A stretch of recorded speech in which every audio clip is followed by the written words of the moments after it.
What do we do to retain those folks, to keep them motivated, to keep them interested, to keep them challenged and fulfilled? I think to keep them fulfilled is, do you understand why they want to make money? Why does this person want to be successful? If you can tap into why they want to be successful, that makes a huge difference. You face a significant challenge around cultivating talent for your sales team and leaders. It's not just about hiring the right people, it's about the ongoing process of developing and nurturing their skills. The question becomes how to equip your salespeople and leaders with the tools and knowledge they need to excel in their roles. It's similar to planting seeds and ensuring they grow into big, healthy trees, demanding a thoughtful approach to training, mentorship, and continuous learning. So, what is the best way to strategically invest in developing your sales talent to ensure they not only meet, but exceed the evolving demands of the market and contribute to long-term revenue success? Esterday is the CEO of Integrity Solutions, bringing extensive leadership experience to the forefront. Known for his strategic vision, Esterday drives the company forward in delivering innovative solutions for sales performance and customer service. In this episode of the Run Revenue Show, Mike talks all things hiring, profiles, talent management, and developing that talent for salespeople and sales leaders. Listen through the full episode to learn exactly how to hire, keep, and grow talent to run your revenue.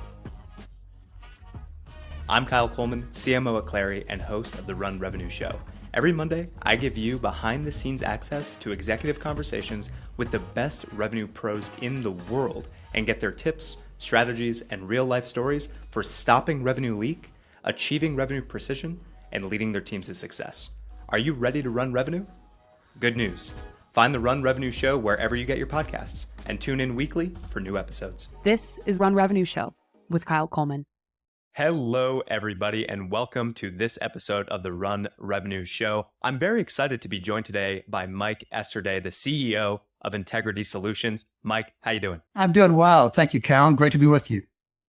I'm looking forward to the conversation. We're going to be talking all about hiring profiles, talent management, developing that talent for salespeople and for sales leaders. But before we get into the meat of the show, tell us who you are. What do you do? What does Integrity do? Talk to us. Well, thank you. I'm in Nashville, Tennessee.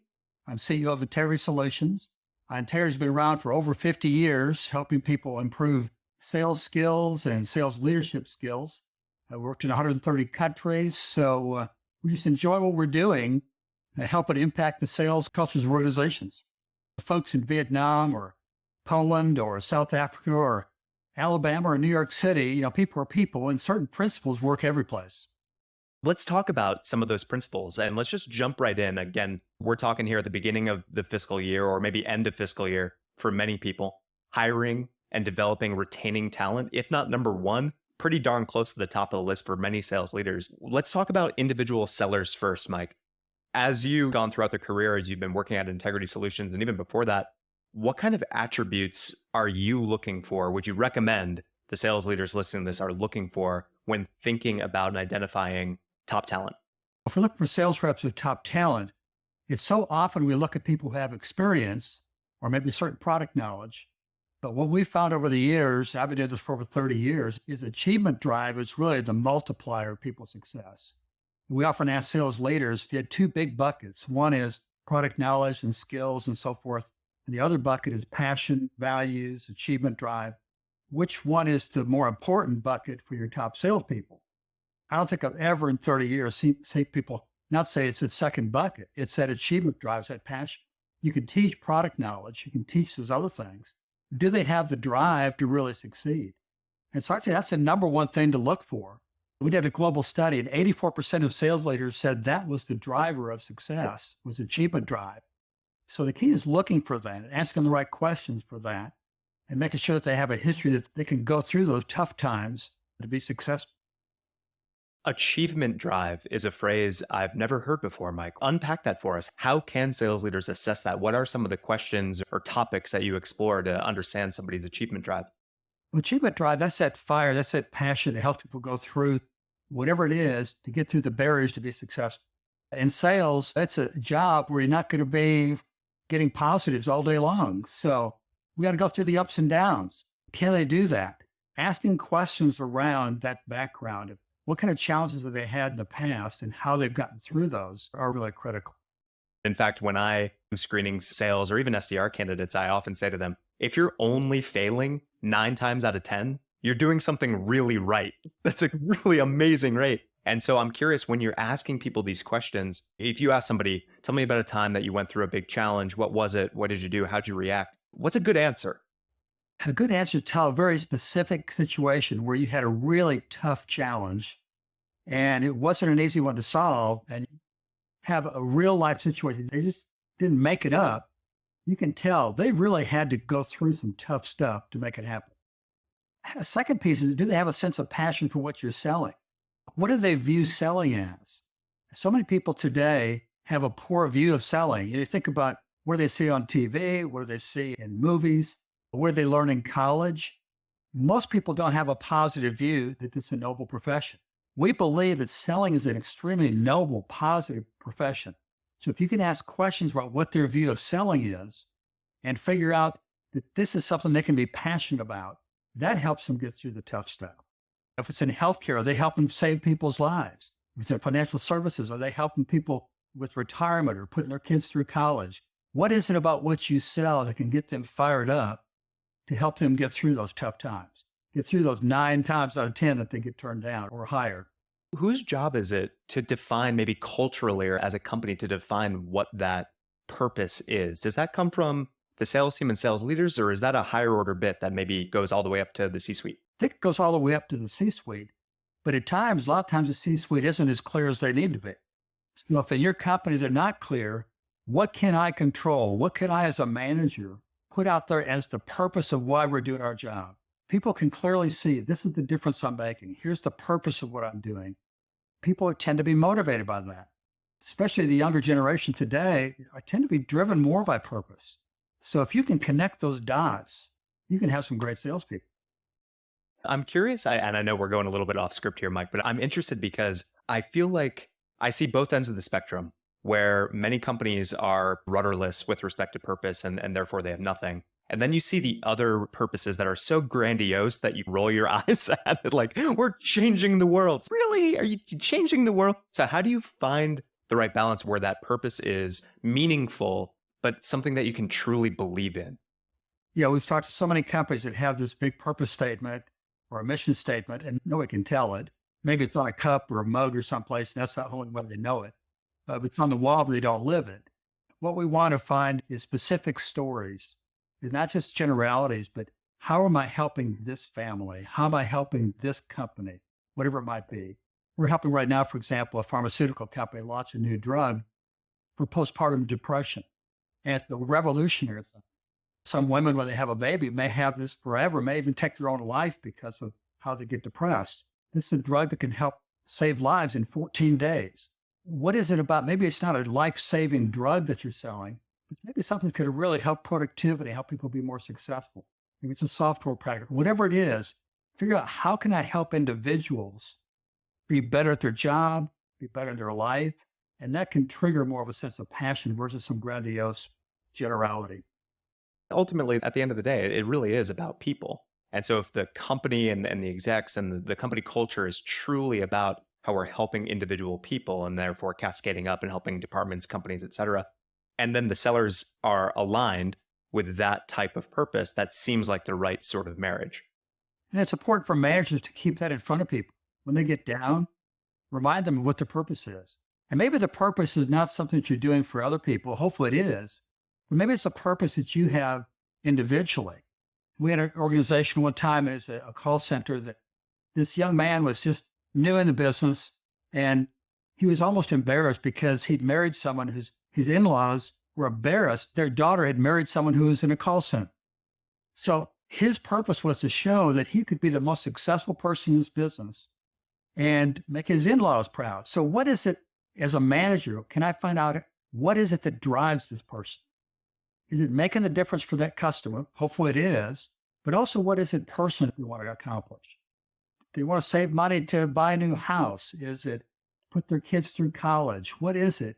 And to use that to help motivate people and help them achieve their goals. It's such a good segue, Mike, into kind of the next profile I want to talk about, which is the sales managers. And what you just talked about, the job of the manager. So often we think about it as you're managing process or you're coaching on deals, or it's something that's very specific to the art or craft of selling.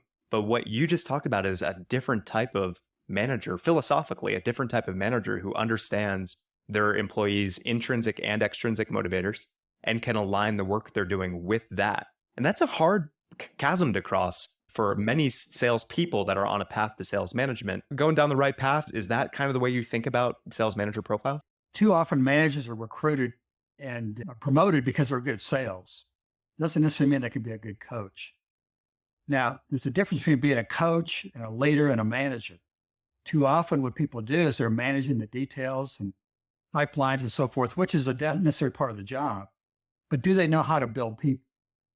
Do they understand how to build a relationship, a trusting relationship, and ask the right questions so that they know what motivates that person that help them achieve their goals? But the true job of a manager ought to be to build their people so that they can get the business results. First, if you are homegrowing talent, which many companies are and choose to, which is excellent, certainly I'm the product of being homegrown. If that is the company culture that you've built and that's the talent pool or the bench that you're building for your sales managers, how do you develop that muscle? Because that's pretty far removed from the day-to-day of a sales rep. First of all, don't assume that they know how to be a manager or a coach. That's often the case, is you get promoted and okay, you know how to do it, so now teach others. So a lot of it is training people how to ask questions and not just tell people what to do. On a sales call, not just taking over the call and because you know how to do it versus allowing that person to fail. I know how to coach them ahead of time with their pre-call planning so they have a more effective call. I know how to coach them to get better afterwards.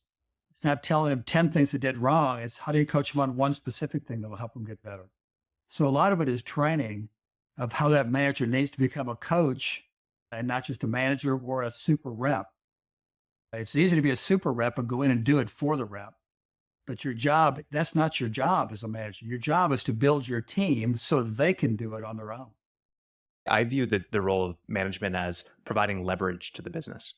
If you are a super rep and you feel like you have to be involved or float across every deal, you're not providing any real leverage. In fact, in many cases, you're probably slowing something down. Maybe not immediately, but certainly in the long term, you're going to be slowing your team down, your individuals down, all those types of things. And so being able to actually find those opportunities for leverage, those opportunities for coaching, for asking the right questions, for guiding the people on your team, that seems like the right mix. And it's not the easiest skill set to develop. And it's not easy because there's a pressure to get business right now. You're a manager, you want to get a deal and you see you can get the deal. So you jump in and get it. What you're sacrificing is maybe 10 deals down the road, but not teaching that rep how to do it properly. Exactly. So if you were an individual sales rep today and you were on a path, you said, I want to become a sales manager, I want to ultimately become a VP of sales or a CRO, what would you do right now as an individual seller? I would look for, if first of all, does my company have training on that? If not, there's lots of places you can get it. We obviously provide that to companies, but there's a lot of places you can do that, even online. How do I become a coach? How do I become an effective sales leader versus just a super rep? Feel free to talk your own book here, Mike. It's totally fine. Any particular resources that you found to be super effective and popular? We have a course called Integrity Coaching. Specifically, how do you help a sales person become a sales leader and to coach people and build people? It's not just managing the details and the numbers and the pipeline. Again, that is important, but it's how do you build people? How do you build relationships with them? Do you understand their behavior style? Maybe I'm a bottom line, come on, get it done, get to the point type of person. If they're not, how do I communicate effectively with them? How do I sit back and ask questions? How do I find out what really motivates them? How do I then use that to help them achieve their goals and not just my goals? Hopefully our goals are aligned. Are we clearly aligned in where we want to accomplish, why we want to accomplish? So I'd say it's books, it's reading, it's podcasts, any place. If you have a hunger to get better as a sales leader, if your company doesn't provide it, it's out there now almost for free.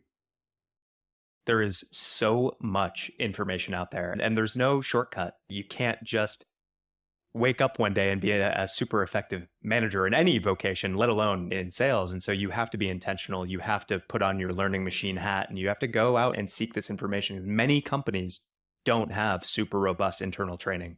And it's up to the individual to go the extra mile, to put in the extra few hours a week to go and build these chops, especially if you're trying to, again, cross this chasm from individual rep to first-time manager. We felt it's such an important issue.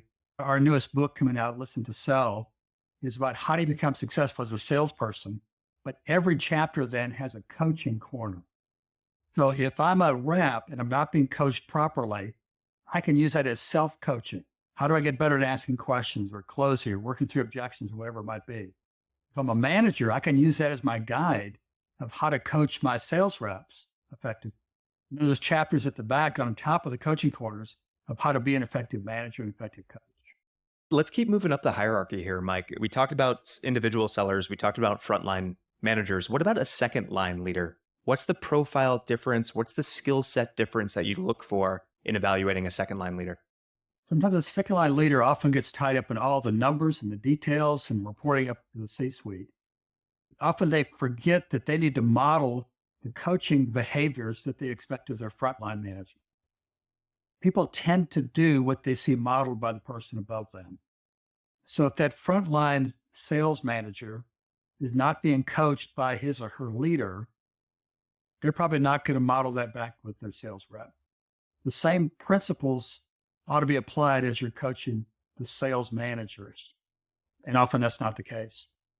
It's interesting. It is very easy to get mired in the data, in the process, in reporting up and cascading up, because that's such a critical part of it. But if you get disconnected from the people on the ground, the people doing the work, that is a recipe for disaster for second line leaders. And it's not going around the frontline sales leaders, but it's, am I communicating a sense of mission, a sense of passion to the entire team? Whether I'm a national sales leader, a global leader, a regional, whatever it is, am I not just doing the numbers, but am I casting a vision of what we're accomplishing here? What is the difference we're making for customers and keeping that alive? Your customer-centric approach here, Mike, is really refreshing, because I think a lot of times it's very easy to lose sight of that when we're pursuing revenue or quota retirement or whatever it may be. But keeping that customer-centric focus should hopefully be clarifying and a really nice North Star for sellers, leaders to think about and focus on, and continually communicate. We are doing this in order to make people's lives better, make this individual's work easier, whatever it may be. And that is I don't know, it's crystallizing, it's focusing, I think. Let's dig into this referral tactic right now, because word of mouth is, was, and always will be the best form of marketing that you can do. Any tips or tricks on how to cultivate a referral network, how to ask for referrals, how to get the most out of that? First of all, to have a mindset that I can get referrals and be taught whatever it is within your company of how to ask for that referral. What I find is that people get in the friend zone too often. They get in the friend zone and they don't want to upset anything. And so they get afraid of asking for referrals. If you've sold people in the right way, in a customer-focused way, and really filling their needs, not trying to take advantage of them or just selling stuff, you really are making a difference for them. You have an obligation to spread that to other people. We did a study recently in our prospecting program that over 80% of customers say they're willing to give referrals, but only about 12% of salespeople ask for them. Yes, they're not all going to do it, but if you will ask for referrals, and not just ask for a referral, but maybe you've looked at LinkedIn and you find people that they know that there might be prospects for you.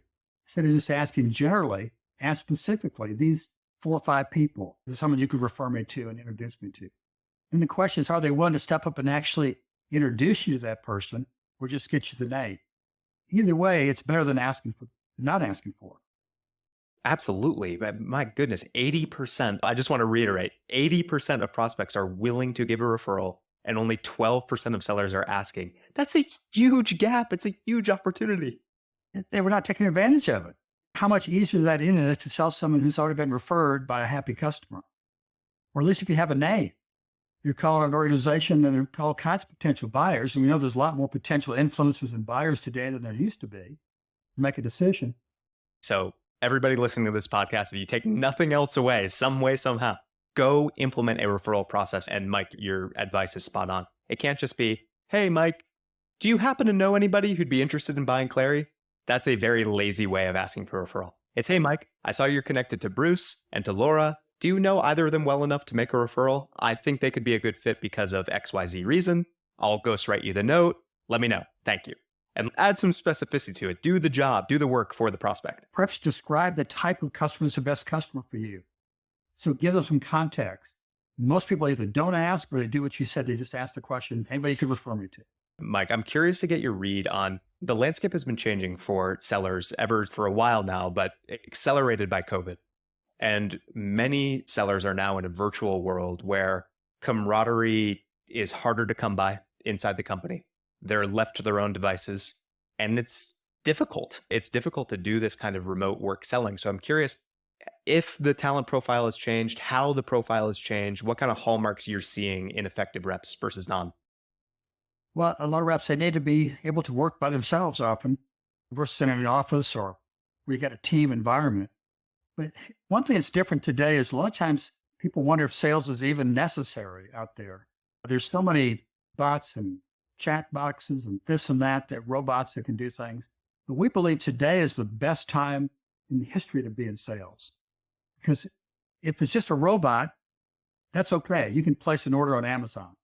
But somebody that's a really important decision that needs advice, it's really important today. You want to buy something today, you go online, you may have 10,000 different choices to make. And how do you make a decision? People are screaming today for human connection, I believe, with the salesperson. If you're developing the talent that you do have right now, how can you assess people's ability to do this, to be able to work independently, to be able to keep themselves motivated through the inevitable downswings when they're working alone and working out of their apartment or their house or something like that? I think it still goes back to achievement drive. Have they proven in the past that they can work by themselves? And then what do you do in your company to create some camaraderie? That's tough. If a group's used to working together, how do we have events, meetings, time to share ideas to pull the group together? Because we need that. A lot of ups and downs in sales. So we need that human connection and time with others doing the same thing. So, Mike, let's move into retaining talent. It's one thing to assess, to interview, to hire. Now you've got these people on board. What do we do to retain those folks, to keep them motivated, to keep them interested, to keep them challenged and fulfilled? I think to keep them fulfilled is, do you understand why they want to make money? Why does this person want to be successful? If you can tap into why they want to be successful, that makes a huge difference. My first sales job was in college, my college summers, and my dad didn't want me to do it. And the manager kept tapping into that with me. He said, can you imagine when you go back home and show your dad the kind of money you made? So he knew I wanted to prove something to my father. What is it they want to prove, earn, buy? And if you can tap into it, that's one of the biggest things.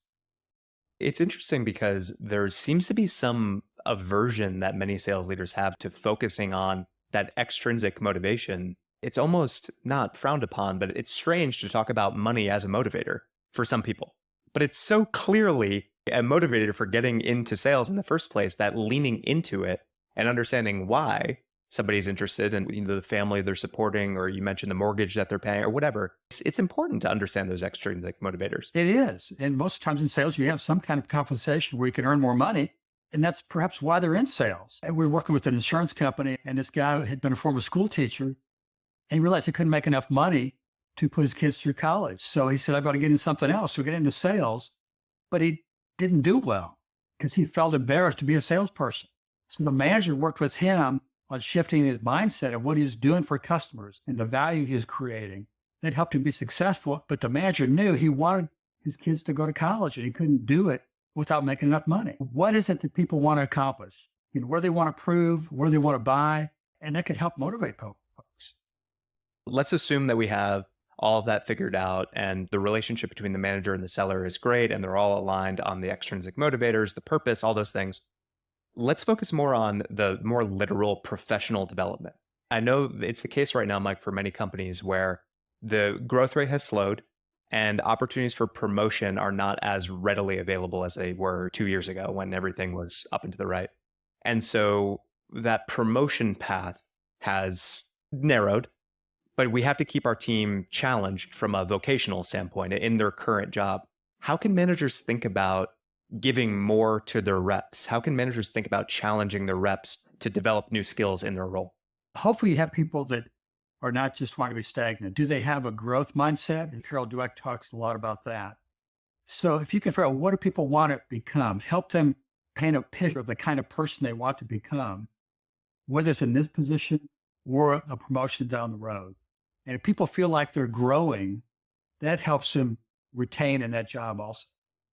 So as we are hiring, we're evaluating talent, we're bringing on new sellers. And again, new year for many of the folks listening to this call right now, which means a lot of fresh blood. Help us think through what effective onboarding looks like and feels like for those new hires. Back to purpose to understand why they're there.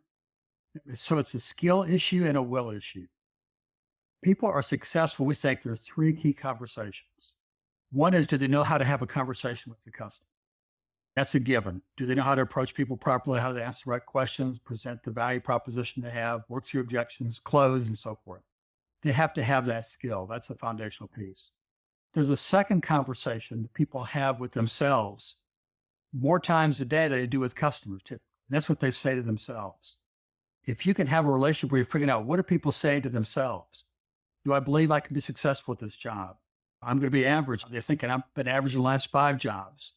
So what's the mindset conversation they have? The third is the conversation with their manager. So if a manager can be thinking about onboarding, how do I make sure they have successful conversations with all three of those? Do they clearly understand how to have the conversation with the customer? Number 2 is, what are they saying to themselves? What are you picking up that they're saying about themselves that's going to help them or hurt them? Then what kind of coaching conversation am I having? Those 3 things I think are critical for onboarding. I know it's going to be different for industries and segments and all the rest, but I'm curious, and introduce as much nuance as you want. I'm curious to hear your take on what is the right amount of time for somebody to be onboarding versus onboarded. Okay, you're up to speed. We're going to let you loose into the wild. What is the time horizon that you see? On most of our clients, you can tell within 60 to 90 days, probably if they're really with it or not. A mistake I see with a lot of managers is they perhaps recruited that person, they believed in that person, maybe more than that sales rep believed in him or herself. And they tend to give them too much time. Hire wise, but probably fire more quickly than most people should, than they do. Especially for new managers, the belief that they have in the people they hire is always very high. So what are you looking for in that 60 or 90 days after the start date? That is the assessment. It's probably a qualitative assessment at this point. There's not a ton of quantitative, numerical type things to base an assessment off of so early into someone's tenure. So what are those more qualitative hallmarks that you're looking for? One is activity. Are they doing the right amount of activity? Number 2, what's their attitude towards it? Do they want to learn? Are they doing the things to learn more about their product? Just a general attitude, I think overall is as important as just the quantity of activity. And then we get back to that kind of skill versus will conversation that you started to bring up. And here's a bit of a tricky situation, Mike. I'm curious how often you encounter this when the activity is high and the attitude is great, but the results just aren't happening. Help managers think through that. Certainly I've had situations like that before, and I've unfortunately had to manage somebody out because the skill just wasn't there. The will was there, but the skill just was not developing quickly enough. Is that real? How often does that come up? And what's the right managerial response? And that's frustrating because you see the potential, you like the person, you want to see them do well. So I think that becomes more of a managing and coaching of the conversation. What kind of conversation are they having with people? How are they coming across to people? Do people like them? Do they build trust and rapport? Are they too product focused? Are they coming across as trying to sell stuff? I'd really try to analyze what kind of conversation are they having with customers, because something may be turning that customer off. And maybe they're calling on the wrong people. Maybe they ought to be calling at a higher level, they're not. If that's the case, what's the fears you're dealing with? Or with the skill issue there that they're having a problem with? It's super interesting. That can be a major time suck for managers. If you know that something isn't working, that there's some approach that's wrong, then the managers start spending a lot of time inspecting calls, listening to the call recordings, diving in, doing the coaching, all those things. At some point, you've got to throw in the towel and you've got to say, this just is not working. So what is that inflection point? How will somebody know that we've done our best to set this person up for success? It's just not going to happen here. How can you evaluate that time horizon? At a certain point, you realize, I don't know what else to do with this person. Maybe they don't have the right attitude. At that point, it's how do you coach them out to have a better opportunity someplace else? That gut instinct is something that it takes a long time to develop as a manager. And so I guess my advice to especially new managers out there is don't try and be a hero and figure this all out yourself. Talk to other people who have been in your shoes before, which is Every seasoned manager has probably run into this situation. So get a group of mentors, do the reading, do the things that Mike mentioned earlier, but don't try and carve your own path here because that'll just make your life so much harder than it needs to be. We talked earlier about coaching, and in our integrity coaching program, we get managers together. We teach them principles, but then they get together once a week and share principles of what's working and what isn't as they're coaching their people. So if you're a new manager, talk to more experienced ones. They may have some tips of how you can coach that person for success or coach them out and move on to the next person. But the tendency, like I said before, is to try to fix them or to jump in and make the sale for them so they can be successful. But you're just delaying the inevitable often. Exactly. Papering over some other inefficiency or ineptitude is not the right path. All right, so last topic here, Mike. Everybody is on the hunt for top talent right now. Every company in the world. Are there any unconventional strategies that you would recommend that could help people identify or attract the top talent versus their competitors? I think when you're trying to attract people, do you have a clear vision and mission of what your company's about? Is it something that will attract people to get excited about it? Are you selling the mission there and the opportunity? What is different about your company versus every other? As candidates look at that, they need to see something special. They need to see not just a money opportunity, but how are they going to grow personally?